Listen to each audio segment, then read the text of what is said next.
Okay, hello YouTube. Today I'm going to be going over a game that I played recently. It was in a Caro-Kann variation. It started e4, c6, d4, d5 begins the Caro-Kann, and then I played knight to c3, which kind of begins, just most of the main lines of the Caro-Kann.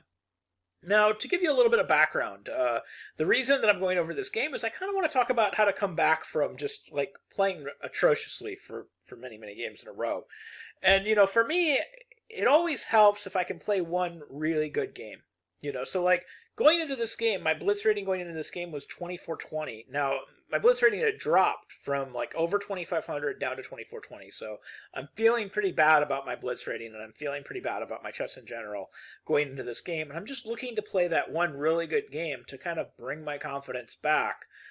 So that I can feel like I can play chess again, and that I can play well, and that I remember how to win. So a couple of things have to happen for me to get that confidence back. For me personally, to jump up and down and say, hey, this was a really good game. For starters, my opponent has to have a decent enough rating so that I feel good about the win. So this game, my opponent was rated 25-23, so he was rated higher than me for this game, and I was rated 24-20. So he's 103 points higher than me going into the game. So that's number one. Number two, I have to play relatively well, like even according to the engine.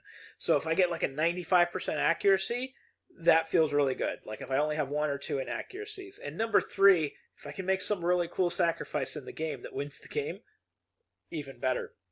And this game hit all the boxes. So after knight to c3, my opponent played d takes e4. I played knight takes e4. We have a mainline Caro-Kann. My opponent plays bishop f5, which is, the mainline sort of classical variation, I guess. Knight to g3, bishop to g6, and then I play pawn to h4, pawn to h6, knight f3. And my opponent doesn't play like the best move in the position. He actually plays this move pawn to e6. And this allows me to play knight e5, bishop h7, bishop d3, which is supposed to be already just a slight advantage white. And of course, the main idea here is after bishop d3, queen d3, knight d7, you play pawn to f4. And this is already following mainly like a couple of Kasparov games, or like Kasparov versus Bariv is kind of the main game that I'm following here. So I'm still very much well within my theoretical preparation. But more importantly than that, I'm fairly confident that white has some sort of slight advantage here. So I've had good luck with these positions in the past. Like my personal record with these positions is not terrible. It's actually pretty good. And so I'm feeling pretty good already, just kind of from this position. So my opponent just develops. I play bishop d2, which is supposed to be the main line. We're actually still following Kasparov versus Bariv. Bishop to e7. I castle queenside, and then my opponent plays a5. So here we've left the master's database. Like a5 is a weird move, to say the least. And the computer starts giving like +1 for white. Now here, I don't play the computer's top pick, which is apparently just something like queen e2. I play my first inaccuracy for the game. I play queen b3. But I had a really neat idea when I played it. And I was thinking about playing a very aggressive sacrificial continuation if my opponent, failed to get his king out of the middle of the board. So I played queen b3, and of course, really he should just castle and just deny me any kind of fun in the position. If he just castled, I probably wouldn't be talking about this game with you on YouTube. I might not be talking about the game at all. But of course, castling looks kind of scary too, because, we have all these pawns over here. Maybe I could, get a pawn storm going eventually with g4, g5, etc. So it looks a little scary. So he played the other move in the position. He played queen c7, which the engine doesn't hate. And this is where I played a pretty cool move, or at least I think it's a pretty cool move. I played this move knight f5. Now what's interesting is the computer says this is an inaccuracy as well, but this is one of those weird situations where I kind of disagree with the computer.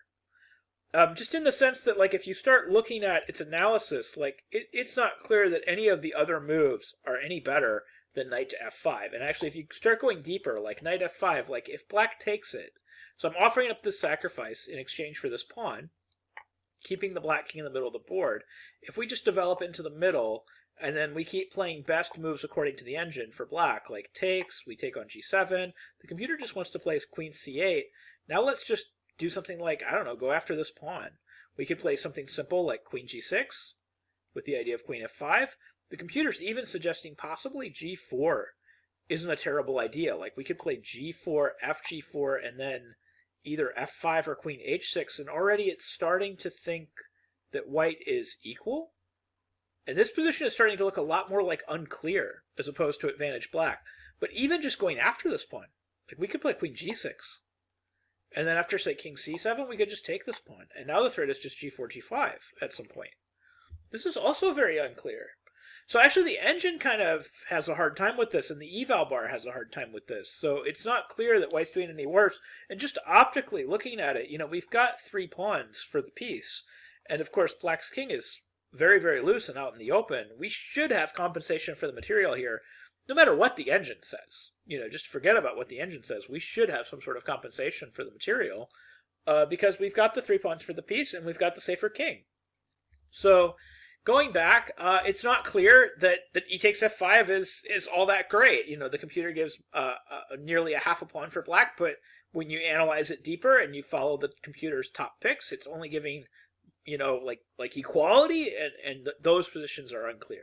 So my opponent's next move, though, sets up a very cool shot. He plays bishop to b4. And now, as you can see, the eval bar just went through the roof for white. And if you're asking, did I find my next move? Did I find this next move? Yes, I did. I found the best move. Found it very quickly. But this move is easy to find. Knight takes g7 check, that's easy to find. It's the follow-up that's the hard move to find. And it's the reason that after this move, I got my confidence back and I started playing good chess again. So for me, a game like this will bring my confidence back and it'll help me play good chess again. Is after knight to g7, he plays king f8. And as you can see, the computer's top pick is sacrificing the queen. And did I find that? Yes, I did. I found queen takes e6. Queen takes e6, it's nearly impossible to defend against queen e6. The whole point is after queen takes e6, sacrificing my queen. The whole point is if f takes e6, I have knight takes e6, king e7, knight takes c7. I'm gaining this tempo against this rook, and if he spends a move to move the rook, like say rook ag8, I have time to come to the rescue kind of this knight. So basically the idea is I have to find a way to get this knight out. So I have to find a way to get the knight out of there. So d5 gets the knight out. The whole point being now if knight takes d5, we have knight takes d5, and the knight has managed to escape.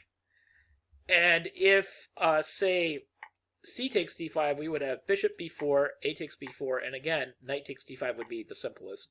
We just play knight takes d5, knight takes d5, and our knight has managed to escape. After knight takes e5, we would have rook takes e5, and guess what? We've managed to keep all these extra pawns.